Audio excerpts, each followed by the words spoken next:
Bom dia, boa tarde, boa noite, sejam muito bem-vindos ao Minuto do Senhor. Lembrando que o Minuto do Senhor acontece todo santo dia, então se inscreve, deixe seu like, compartilha com outras pessoas para sempre estar por dentro do santo do dia e do Evangelho.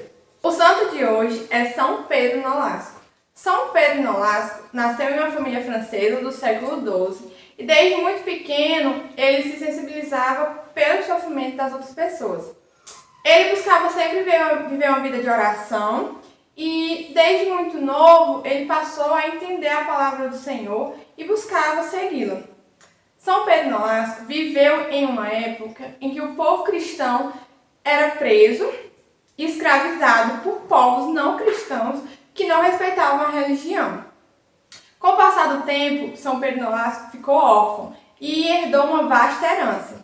Ao ir à Espanha, deparou-se com o sofrimento daquele povo escravizado e decidiu usar a sua herança como forma de resgatá-los. De forma que deu a sua herança e resgatou 300 presos. São Pedro Nolasco, ele fez um voto de castidade, paciência e obediência, de forma que deu origem à ordem dedicada à Santíssima Virgem dos Mercês, que era voltada ao resgate dos escravos. São Pedro Nolasco, ele faleceu e quando aconteceu isso, ele e os seus filhos espirituais partiram entendendo que tinham ajudado a resgatar várias vidas e assim cumprindo a sua missão na Terra. São Pedro Nolasco, rogai por nós. O Evangelho de hoje é Marcos, capítulo 4, versículo 26 ao 34. Dizia também, o reino de Deus é como um homem que lança a semente à terra. Dorme, levanta-se de noite, e de dia a semente brota e cresce, sem ele o perceber. Pois a terra por si mesma produz a planta. Depois a espiga e por último o grão abundante na espiga. Quando o fruto amadurece, ele mete-lhe a foice, porque é chegada a colheita. Dizia-lhe, a quem comparamos o reino de Deus? Ou com que a parábola o representamos?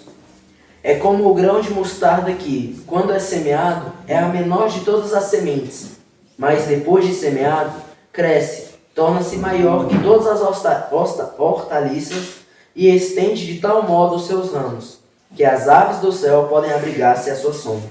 Era por meio de numerosas parábolas desse gênero que ele lhes anunciava a palavra, conforme eram capazes de compreender.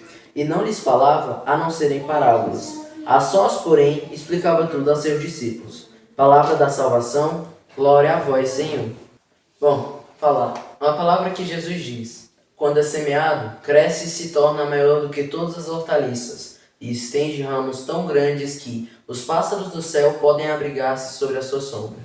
Acho bonito e aqui a gente pode entender muito como a palavra de fazer a sua parte. Eu acho que quando a gente faz a nossa parte, aquela pequena parte, mesmo que seja bem pequena mesmo, bem aquele pouco, somente o que é possível da gente fazer, Deus faz o resto, né?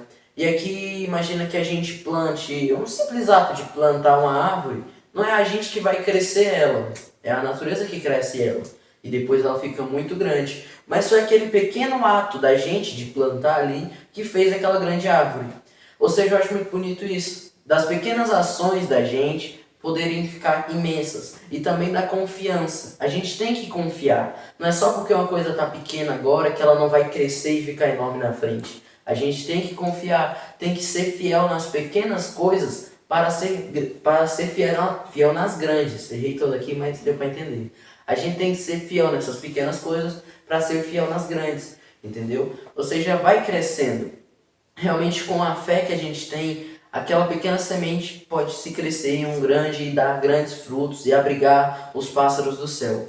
Outra coisa que eu também acho muito bonito, não só desse evangelho, mas de toda a Bíblia, de toda a Bíblia não, né? De toda a passagem de Jesus, é que Jesus anunciava a palavra usando muitas parábolas, como essas conforme eles podiam compreender.